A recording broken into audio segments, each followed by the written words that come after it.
Entonces, habíamos quedado acá en los aminoácidos esenciales, ¿no es cierto?, que los tenemos que ingerir en la dieta. Ahora, vamos a diferenciar dos conceptos que son utilizados como sinónimos, pero no son sinónimos, que son péptido y proteína. Teóricamente, un péptido es una cadena de aminoácidos unidos, pero que no tiene tantos aminoácidos. Por ejemplo, 16. O si tiene 2 es un dipéptido, si tiene 3 es un tripéptido. Si tiene de 4 a 12 se llama oligopéptido y así, ¿ya? Mientras que una proteína, ya estamos hablando de 80 aminoácidos hacia arriba, o sea, 80 o más aminoácidos. Algunos libros dicen 100 aminoácidos, pero nosotros vamos a acordar 80, ¿ya?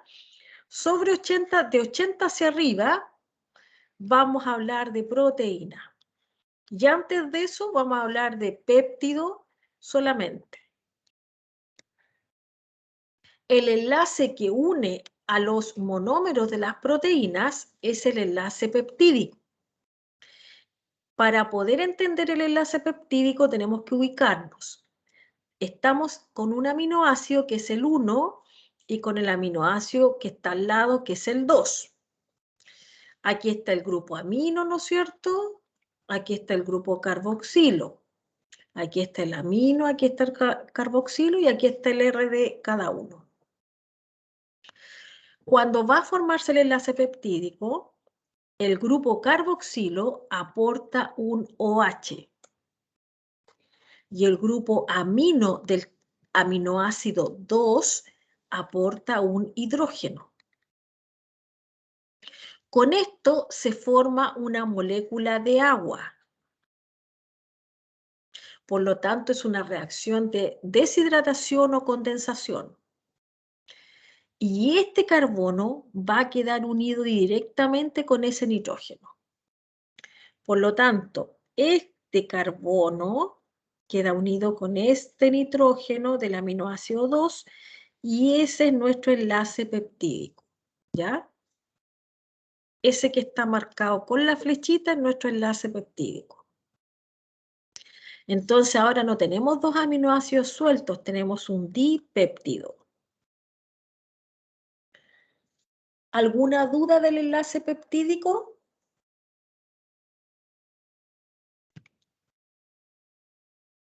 Ahora, este enlace tiene características bien especiales, porque es un enlace que se supone que debería ser como cualquier otro carbono nitrógeno, pero no lo es muy fuerte. Entonces,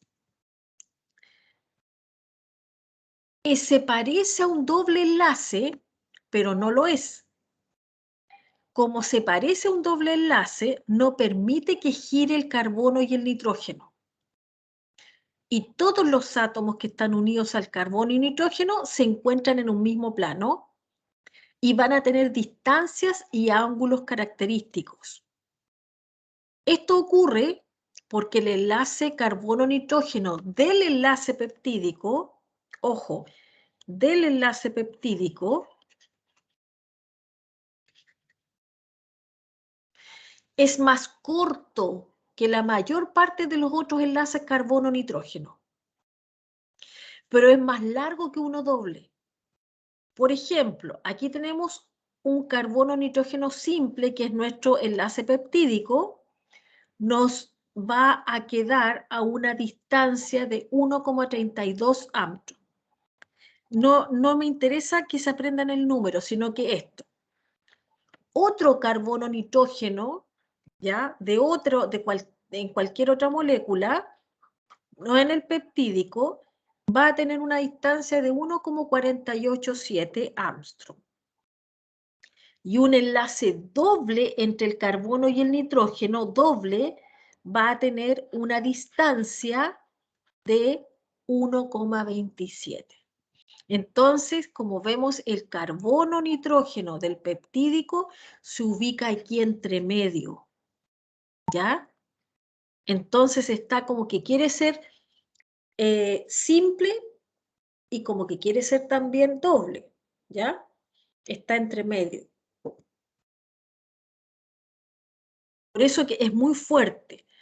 Esto provoca que ni el carbono ni el nitrógeno del enlace peptídico puedan rotar. Los que están por los lados sí. Todos quedan en un mismo plano, los que participan. ¿Se fijan? Todos quedan en un mismo plano.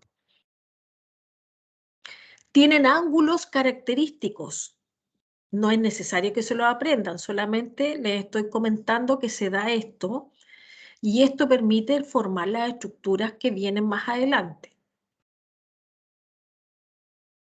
Y ahí también hay una rotación, está explicado cómo la rotación está restringida y cómo está posible. ¿Ya? Vamos a tener dos configuraciones, la cis y la trans, de acuerdo a los dos carbonos alfa, donde se sitúen, si quedan en el mismo lado o quedan en lados distintos del doble enlace. ¿Ya? El carbono alfa era el carbono que contenía los grupos amino y carboxilo. Entonces, cuando el carbono alfa, perdón, queda a un lado y el otro carbono alfa queda al otro lado, tenemos una configuración trans. Cuando ambos carbonos alfa quedan al mismo lado, tenemos una configuración cis.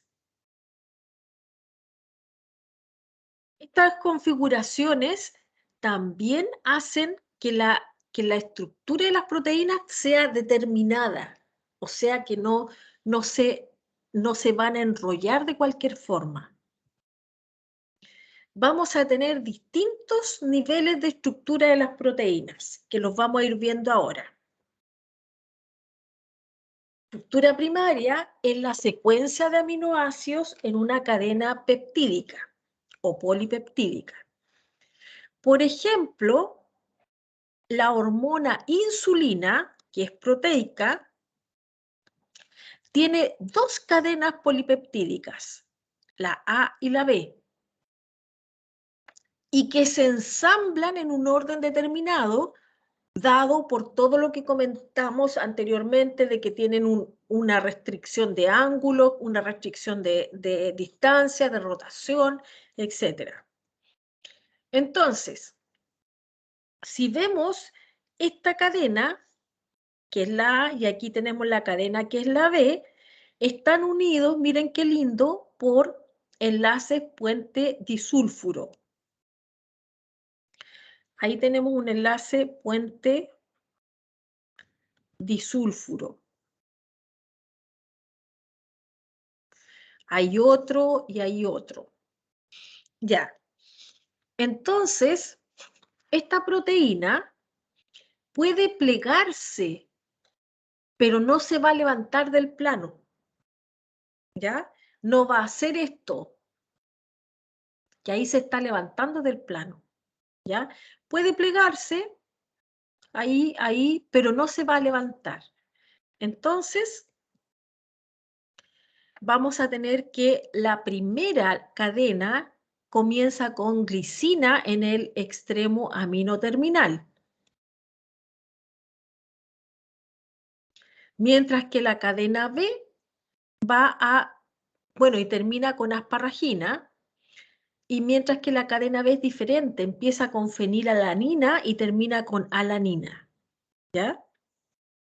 Ya, entonces, la estructura primaria es la secuencia de aminoácidos unidos por enlaces peptídicos y por algún otro, como el puente disulfuro, que no se levanta del plano, no se pliega sobre sí misma. No se levanta del plano ni se pliega sobre sí misma. ¿Ya?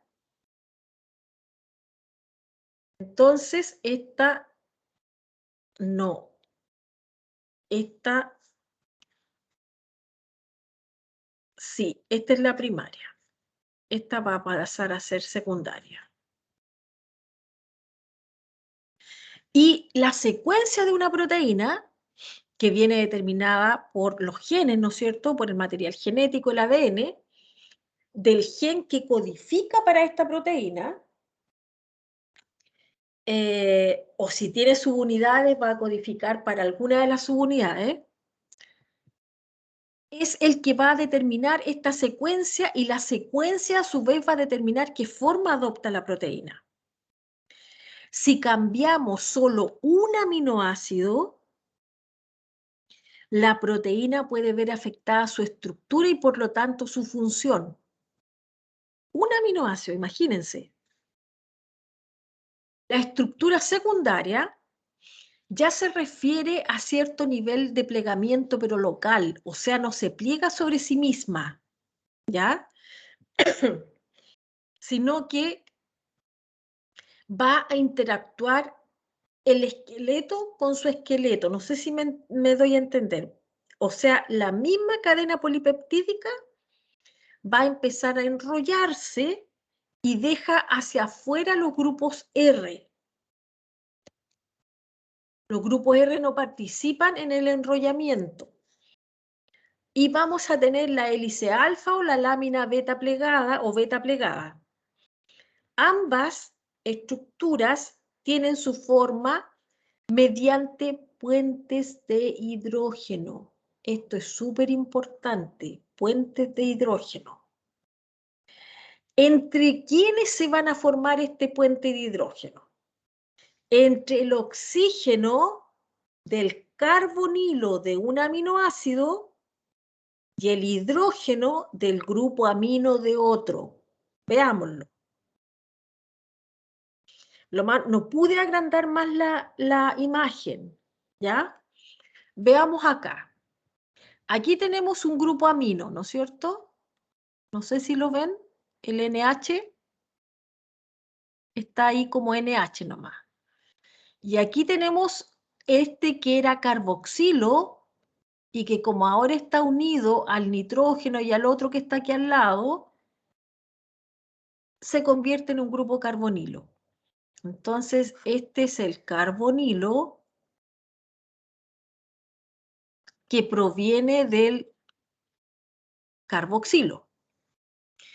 Y este, obviamente, que es capaz de atraer al hidrógeno del amino, porque en el hidrógeno hay un delta positivo. Aquí tenemos otro, se fijan, otro puente de hidrógeno, etc. Miremos acá en la beta plegada. Aquí tenemos el carbonilo y aquí tenemos el NH que nos va a establecer el enlace puente de hidrógeno. Y es ese puente de hidrógeno o el conjunto de puentes de hidrógeno los que me mantienen la estructura secundaria de alfa hélice o de lámina beta. ¿Ya? Necesito saber si se entiende o no. ¿Cómo vamos? ¿Hay alguna duda hasta acá?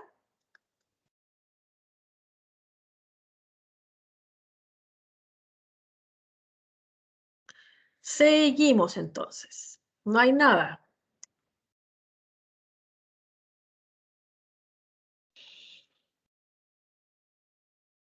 Y aquí está visto desde otra manera. ¿Se fijan? Ahí estamos viendo cómo se va uniendo el oxígeno con el hidrógeno, el oxígeno del carbonilo con el nitrógeno y así. O sea, perdón, con el hidrógeno. Y van a quedar unidos, por ejemplo, el carbonilo del aminoácido 1 puede formar un puente de hidrógeno con el amino del aminoácido 5. Y eso va formando el plegamiento. ¿Ya?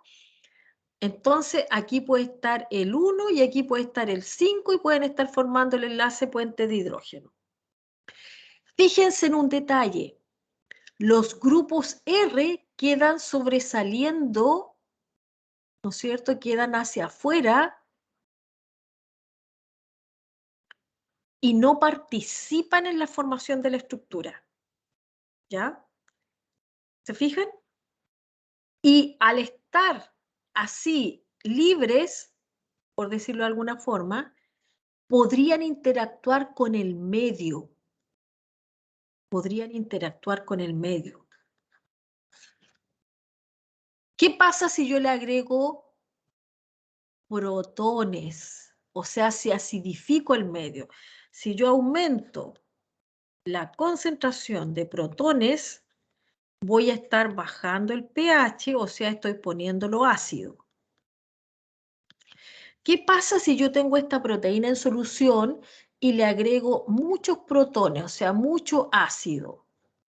Le agrego ácido. ¿Qué creen que va a pasar? A ver. Los grupos R, que son ionizables, pueden interactuar con los hidrógenos. Este oxígeno puede interactuar con el hidrógeno. Por lo tanto, la estructura secundaria se va a perder. Pierde estructura proteica. Si es poquito ácido, a lo mejor no le va a pasar nada, pero si es más cantidad de ácido, sí le va a pasar. Y ya vamos a ver cómo se llama ese proceso. En una lámina beta, dos o más segmentos de una cadena polipeptídica se alinean uno junto a otro y pueden quedar paralelos o antiparalelos, ¿ya? Las beta antiparalelas son más estables que las paralelas. El hecho de que sea una para arriba y la otra para abajo las hace más estables que estas que están acá. Ese es un detalle nomás. Aquí tenemos hojas beta que son anfipáticas. ¿Qué quiere decir esto? Que van a tener, como esto va a ir en la membrana plasmática inserto, ay, me quedó muy chico el fosfolípido, espérense un poquito. Ahí más o menos un fosfolípido grandote así para que esta parte va a quedar inserta en la membrana, ¿ya?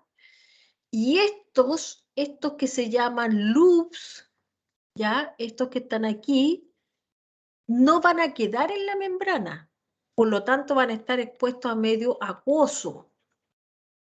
Por lo tanto, estos van a ser también polares, o de lo contrario no podrían estar en el medio acuoso. Y estos que están aquí van a ser apolares para poder estar en contacto con los fosfolípidos, con las cadenas de ácido graso. Y por dentro pueden tener aminoácidos hidrofílicos o polares, por ejemplo, para poder transportar agua. No sé si me entienden o está muy difícil lo que estoy diciendo. Más sencillo. Supongamos que ahí tenemos una proteína inserta en la membrana. Toda esta zona de aquí tiene que ser de aminoácidos hidrofóbicos para que puedan estar en contacto con los ácidos grasos de los fosfolípidos. Toda esta parte que está expuesta al medio acuoso tiene que ser polar. Y adentro, generalmente, como va a estar en contacto con el medio acuoso, estos aminoácidos que forman acá la estructura interna también tienen que ser hidrofílicos. O sea, solo los de afuera son hidrofóbicos.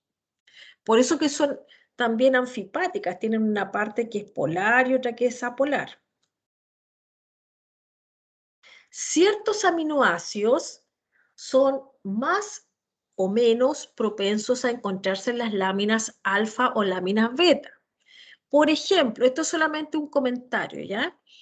El aminoácido prolina a veces se llama interruptor de la hélice, debido a que su inusual grupo R, que se une al grupo amino para formar un anillo, crea un doblez en la cadena y no es compatible con la formación de la hélice.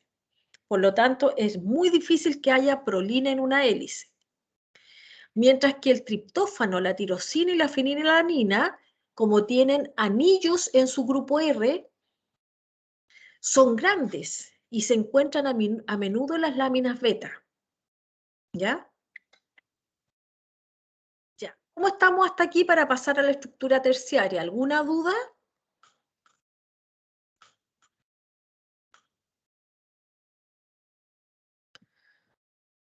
Estructura terciaria. En términos sencillos, ustedes van a tener, por ejemplo, una alfa hélice, y si esta alfa hélice se pliega sobre sí misma, y después tiene un pedazo de beta plegada, y después tiene un pedazo de alfa hélice, otro pedazo de beta plegada, etc., y toma una forma globular o esférica, estamos hablando de estructura terciaria. ¿Ya? Entonces, en este caso, el polipéptido toma una estructura tridimensional, o sea, ya es en 3 planos porque tiene volumen. Y esta estructura que asume al plegarse, generada principalmente por las interacciones entre los grupos R de los aminoácidos. En la estructura secundaria, ¿quiénes eran los protagonistas? Los protagonistas en la secundaria eran el carbonilo del carboxilo y el amino, el nitrógeno-hidrógeno del amino. ¿Ya? Pero acá los protagonistas son los grupos R.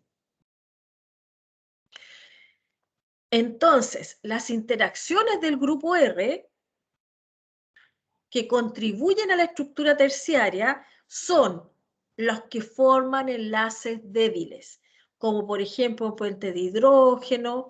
Este no es débil, es iónico, los que forman enlaces no covalentes. ¿Ya?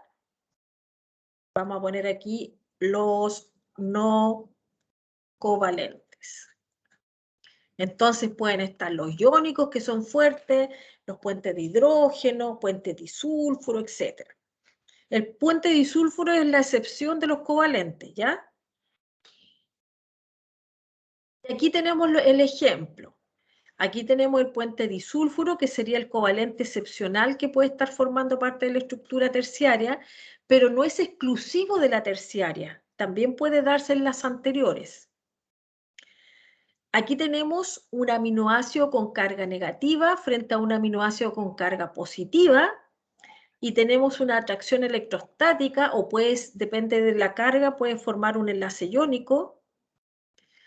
Aquí también tenemos en el número 3 un puente de hidrógeno, y aquí en el 4, que son 2 ejemplos, esta molécula es hidrofóbica y esta también, por lo tanto, tienden a permanecer pegadas, a empaquetarse.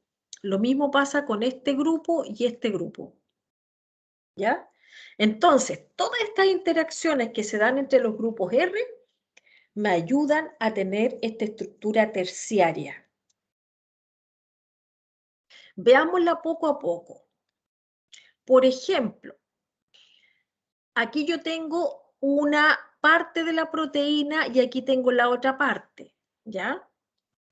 Entonces yo quiero generar este plegamiento así. Entonces necesito algo que me una aquí y aquí para mantener el plegamiento. Este aminoácido que está aquí, que tiene azufre, ¿se acuerdan cómo se llama? Cisteína. Entonces, este aminoácido, reconozcamos las partes. ¿Qué sería esto que está aquí? ¿Qué sería esto que está aquí, chicos? Que como está enlazado, queda como carbonilo, es el grupo carboxilo. Y este, como está enlazado, queda como NH, pero era el grupo amino. Ahí está el hidrógeno y acá tenemos el R. Y el R tiene azufre. Y le ponemos al frente o cerca otro aminoácido de cisteína, ¿ya? Y los dejamos interactuar. Y vamos a ver que si, por ejemplo, hay un ambiente oxidante, ¿ya? O sea, por ejemplo, un ambiente con mucho oxígeno, que puede ocurrir, ¿no es cierto? El se va a formar entonces entre los dos aminoácidos de cisteína el puente disulfuro. El puente disulfuro. Aquí está mal escrito, es cisteína. Lo que pasa es que en inglés a veces cuando lo traducen no queda bien. Ya, acá tenemos un aminoácido ácido, ¿se fijan? Que es el ácido aspartico, y al frente le pusimos un aminoácido básico que se carga positivo. Entonces este está cargado negativo, este positivo, y generan un enlace iónico. Acá tenemos el ácido glutámico y la serina. El ácido glutámico tiene carga negativa, ¿ya? Y la serina tiene en su R un grupo OH. Por lo tanto, aquí hay un delta negativo y aquí hay un delta positivo que va a atraer a esa carga y va a formar un enlace puente de hidrógeno. Acá tenemos un aminoácido que es hidrofóbico, que es la isoleucina. Fíjense qué tan hidrofóbico es, pues es súper hidrofóbico. ¿Ya? Este es el R. Con la leucina, que también es muy hidrofóbica, entonces tienden a juntarse mucho, a empaquetarse. Y esa es la interacción hidrofóbica. Aquí hay como una perspectiva en la más general. Ahí tenemos un enlace iónico, ahí tenemos una interacción hidrofóbica, ahí hay un puente disulfuro y ahí hay un puente de hidrógeno. Y todo esto entonces ayuda a mantener la estructura tridimensional. ¿Alguna duda de la estructura terciaria para pasar a la cuaternaria?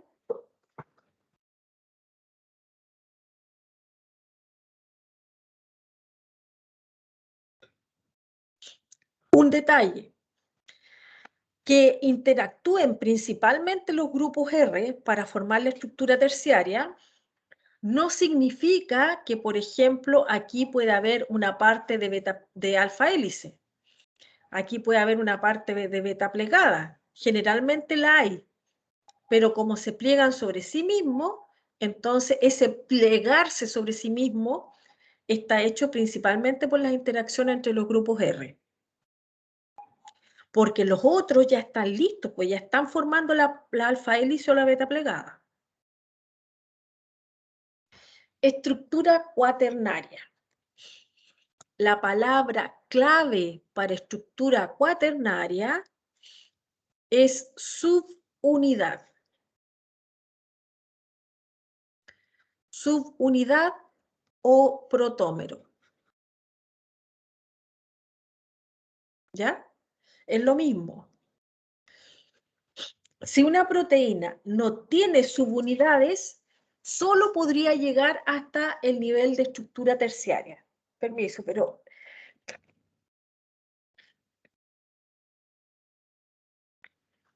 cuando una proteína tiene subunidades, generalmente entonces nos vamos a encontrar con la estructura cuaternaria. ¿Ya? Esto implica varias cadenas polipeptídicas, ¿ya? Cada una de estas cadenas es una subunidad o protómero. Y cuando estas subunidades o protómeros se unen, se conforma la estructura cuaternaria de la proteína. En general, los mismos tipos de interacciones que contribuyeron a la estructura terciaria, ¿no es cierto?, también van a mantener unida la estructura cuaternaria. Si ustedes se fijan, aquí están interactuando las cadenas, aquí también, aquí también, aquí también, ¿no es cierto? Y eso está dado por los grupos R que están haciendo distintos tipos de enlaces. Según el número de protómeros, que se van a estar asociando en la estructura cuaternaria se pueden llamar dímeros, tetrámeros, pentámeros, etc. Aquí tenemos un modelo computacional, ¿no es cierto?, de la proteína fosfatasa alcalina que tiene 2 subunidades. Entonces, en las zonas de contacto están interactuando los grupos R para formar la única estructura cuaternaria. Les sale más ventajoso asociarse porque son más estables, pueden ser reguladas, después vamos a ver esto, alostéricamente, y tienen el mismo tipo de enlaces que en la estructura terciaria. Entonces les sale más ventajoso permanecer unidas que estar separadas. ¿Alguna consulta de la estructura cuaternaria que a veces quedan dudas? Este es el momento.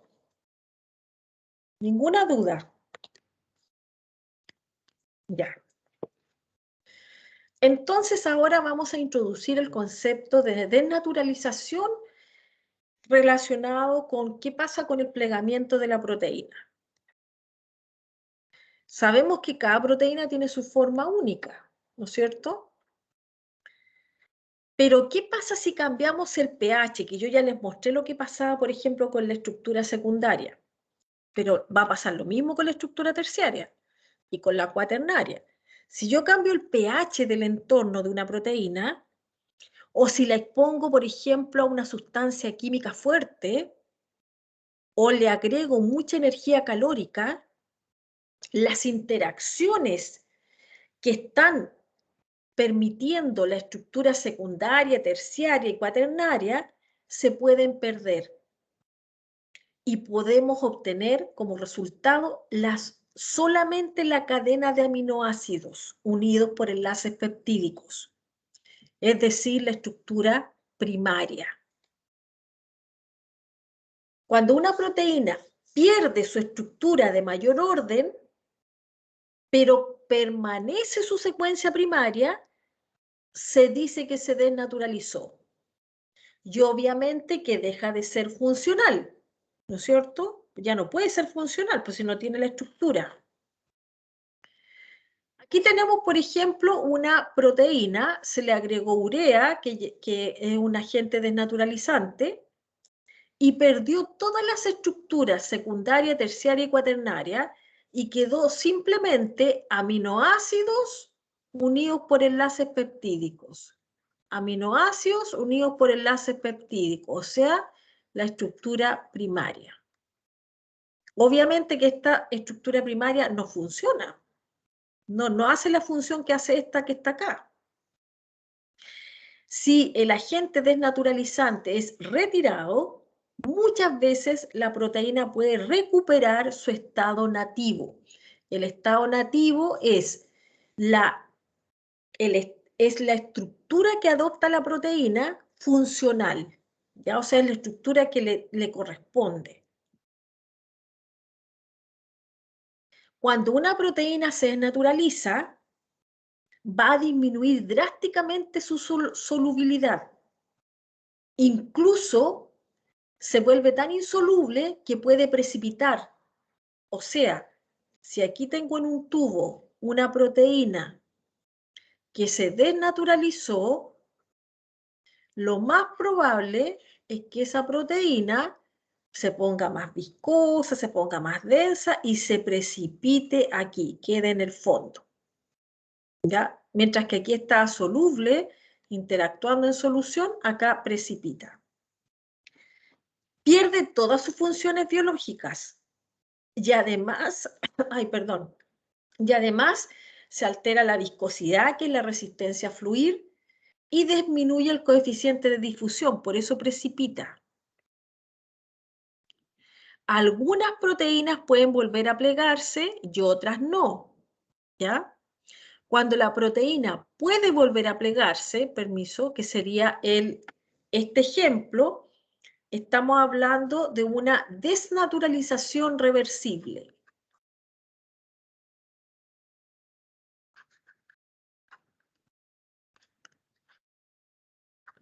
reversible, ¿ya?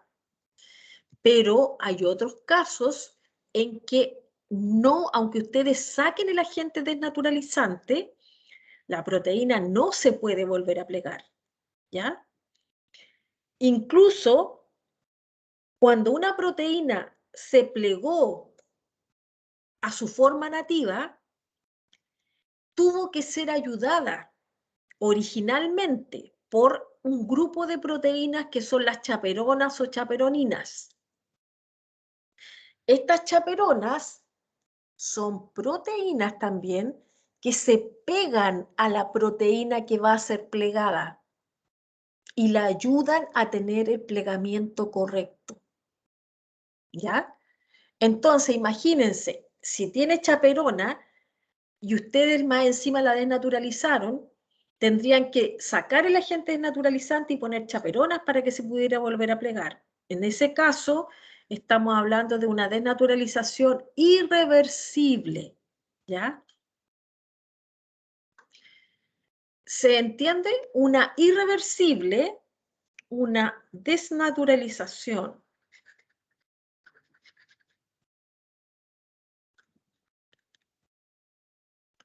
irreversible. Cuando ustedes sacan el agente desnaturalizante, o sea, aquí tienen su proteína, aquí la desnaturalizaron, ya no es posible volver a plegarla, ¿ya? No es posible, aunque saquen el agente desnaturalizante. Entonces, cuando está en su forma normal y cuando está desplegada o desnaturalizada, esto se llama desnaturalización y para acá, si es que se logra entonces constituir la proteína normal, se habla de renaturalización. Y tenemos agentes que pueden provocar desnaturalización. Por ejemplo, la polaridad del disolvente. Ya ahí les voy a explicar uno a uno, la fuerza iónica, el pH, la temperatura. En realidad, esto es energía calórica.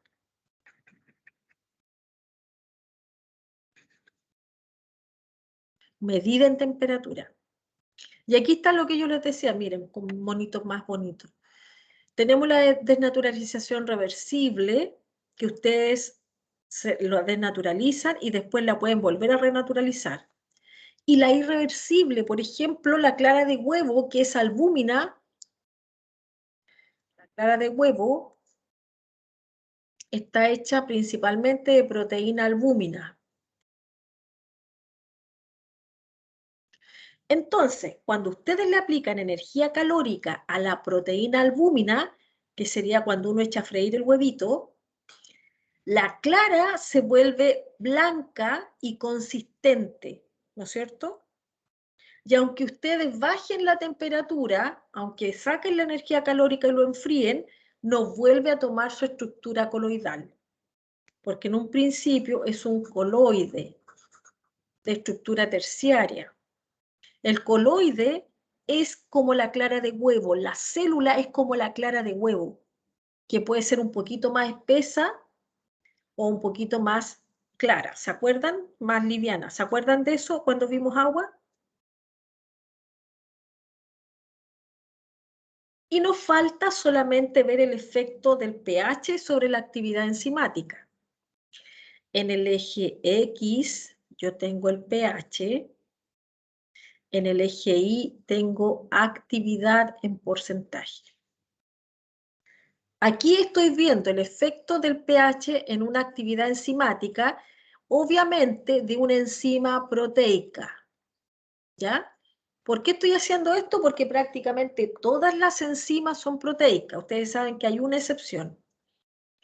Entonces, vamos a tener a pH ácido, esta enzima azul empieza a actuar, aumentar la actividad hasta que llega a un punto máximo. Pero si yo sigo subiendo el pH, la actividad disminuye drásticamente. Incluso puede llegar a 0.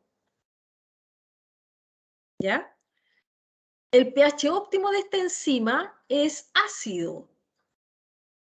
Si yo la muevo del pH ácido, la voy a desnaturalizar. En el caso de la naranja o café, no sé cómo lo ven ustedes, el pH óptimo está aquí en el neutro. Si yo bajo el pH, desnaturalizo la proteína. Si yo subo el pH, desnaturalizo la proteína. Y por eso me llega a valor 0. Y valor 0, porque aquí está absolutamente desnaturalizada.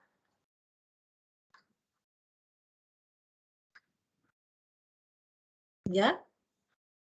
Y por último, también tenemos una proteína de pH óptimo básico o proteína básica, cuyo pH óptimo es alto, ¿no es cierto? Y si ustedes lo suben o lo bajan, también provocan desnaturalización de la proteína. ¿Ya? Entonces, el pH óptimo es el pH en el cual la enzima proteica alcanza su máxima actividad. ¿Ya? La mayoría de las enzimas que uno conoce trabajan bien a pH neutro. Por ejemplo, la de la saliva. Pero hay enzimas del estómago que trabajan bien a pH ácido. Encima de, en el intestino tenemos enzimas básicas y así.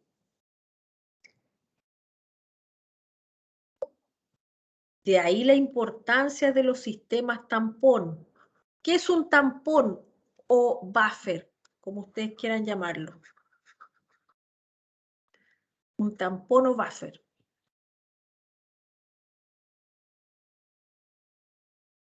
¿Alguien sabe lo que es un buffer o un tampón?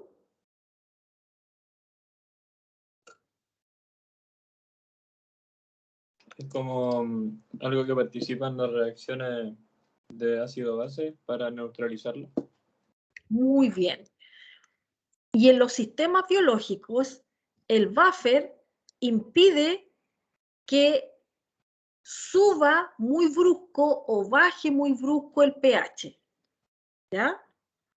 Entonces, evita un poco este efecto de la desnaturalización, porque esta bajada sería un poquito más suave y esta de aquí también sería un poquito más suave, ¿ya? Porque los sistemas biológicos tienen sistemas buffer o tampón. Así como hay un pH óptimo, las enzimas o proteínas, enzimas proteicas, tienen también temperaturas óptimas. Fíjense, en el eje X tenemos temperatura medida en grados Celsius y en el eje Y tenemos velocidad de la reacción, ¿ya? Cuando empieza a aumentar la temperatura, en general empieza a aumentar también la velocidad de la reacción. ¿Se fijan? La velocidad de la reacción. No partimos de 0, partimos de 10 grados Celsius. Pero, ¿qué pasa? ¿Por qué cuando yo aumento la temperatura empieza a aumentar la velocidad de reacción? ¿Por qué será eso?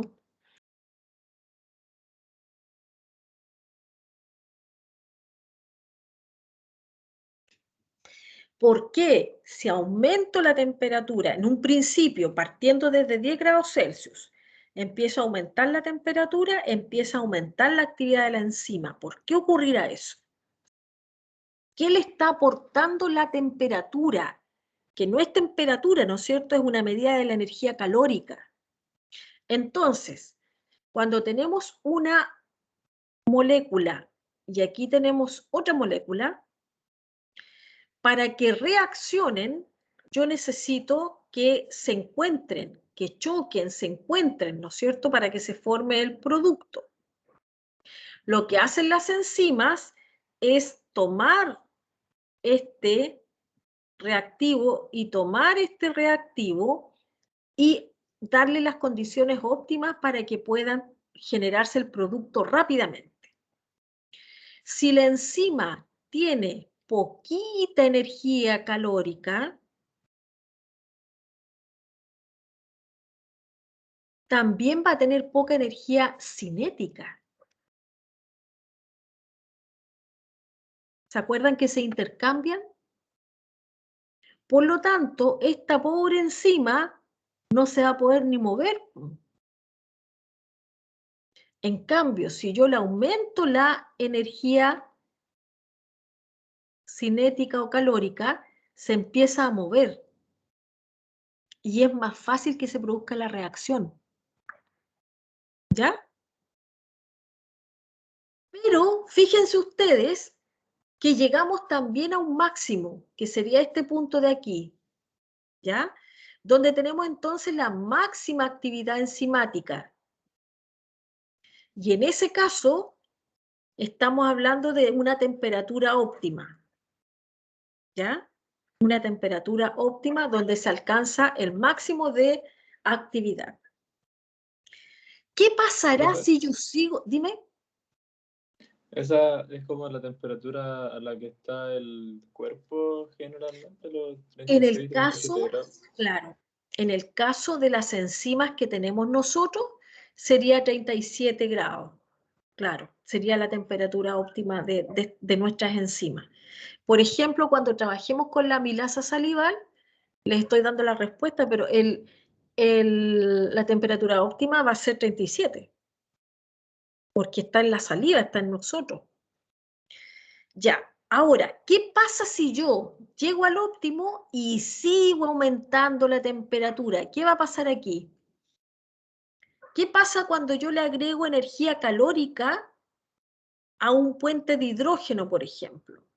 Puente de hidrógeno, y le agrego, aumento la energía calórica.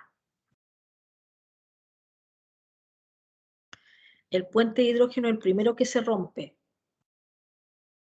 Cuando pasamos sobre el óptimo, si seguimos aumentando la energía calórica, los primeros que se nos van a romper son los puentes de hidrógeno. ¿Quién más se va a romper? Todas las interacciones débiles. Por lo tanto, la proteína linda que estaba aquí plegada, ¿no es cierto?, funcionando al máximo, empieza a desplegarse, o sea, se desnaturaliza. ¿Ya? Ojo, aquí, en este punto, que lo vamos a designar con el número 1, la estructura de la enzima está, no sé si me explico, está intacta. Lo que le falta, ¿qué es lo que es? Energía. Acá está feliz, está con su estructura y está funcionando al 100%, ¿ya? De lo que ella puede dar. No significa que vaya a llegar al 100% de actividad. Y a medida que va aumentando la temperatura se empieza a desnaturalizar. Por lo tanto, aquí ya empieza a sufrir, ¿no es cierto? Aquí también está sufriendo y aquí ya se nos desnaturalizó. ¿Se entiende, chicos?